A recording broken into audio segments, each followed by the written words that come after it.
भैया मेरा चला गया, मैं अपने आप को नहीं बचा सकती। फुल आउट ऑफ कॉन्टेक्स्ट भाई साहब ली गई है, क्योंकि हम तो सब लोगों को अपना परिवार मानते हैं और वो लोग टाइम टू टाइम हमारे साथ हैं तो वो पूरी जानकारी रखते हैं क्या हो रहा है। अभी तो मैं कामखेड़ा बालाजी के दर्शन करने सांसद मेरे बेटे दुष्यंत सिंह जी को के साथ गई थी, क्योंकि उनकी यात्रा शुरू होने वाली थी मनोहर थाना वाली। तो उस अवसर पर मैंने एक छोटी सी पब्लिक मीटिंग हम लोगों की होती है, जब भी वो रवाना होते हैं तो हम फ्लैग ऑफ कर देते हैं उनको।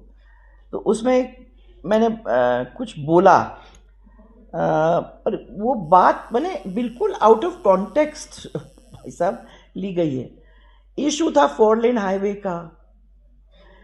मेरे पास कुछ लोग आए कि 4 लेन हाईवे बन रहा है और उसका बाईपास हमारे ज़मीन के अंदर से निकल रहा है कि आप इसकी अलाइनमेंट को बदल सकते हो, प्लीज़ आप बदलवाओ।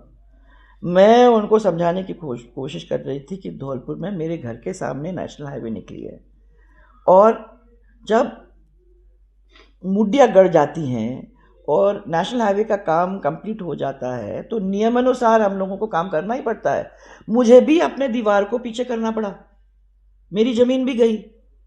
तो मैंने उनको ये कहा कि जब मैं अपने घर पे अपने घर की ज़मीन को उसमें नहीं रोक लगा सकी तो मैं आपको कैसे आपको मदद कर सकूँगी। मैं ये उनको समझाने की कोशिश कर रही थी कि ये अब हो गया है काम और नेशनल हाईवे यहाँ से निकलेगा। तो ये अपार्ट फ्रॉम दिस झालावाड़ के अंदर मैं देखती हूँ, मेरा भाषण तो कभी होता भी नहीं है। ये एक संवाद होता है, क्योंकि हम तो सब लोगों को अपना परिवार मानते हैं और वो लोग टाइम टू टाइम हमारे साथ हैं तो वो पूरी जानकारी रखते हैं क्या हो रहा है।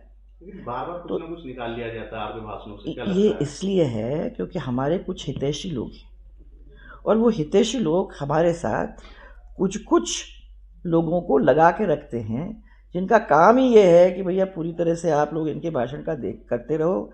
क्या मालूम कहाँ अपने को कोई ऐसी लाइन मिल जाए जिसको तोड़ फोड़ करके हम मैंने अलग अर्थ उसका निकले, ऐसा कोई रील या कोई बात निकालने का काम कर सकें। वो उसी संदर्भ में है। ये षड्यंत्रकारी लोग हैं, पहले भी किए हैं, आज भी किए हैं, इतने सालों तक कुछ नहीं कर पाए और भगवान की दया से और आशीर्वाद से और लोगों के प्यार से मुझे नहीं लगता कि ये कभी आगे भी सक्सेसफुल होंगे। परंतु मैंने ये सोचा कि किसी को गलतफहमी न हो, उस गलतफहमी को दूर करने के लिए मैंने इस चीज़ को आपसे क्लैरिफाई किया है। तो कोई किसी के माइंड में नहीं होना चाहिए पद की बात ही नहीं हुई।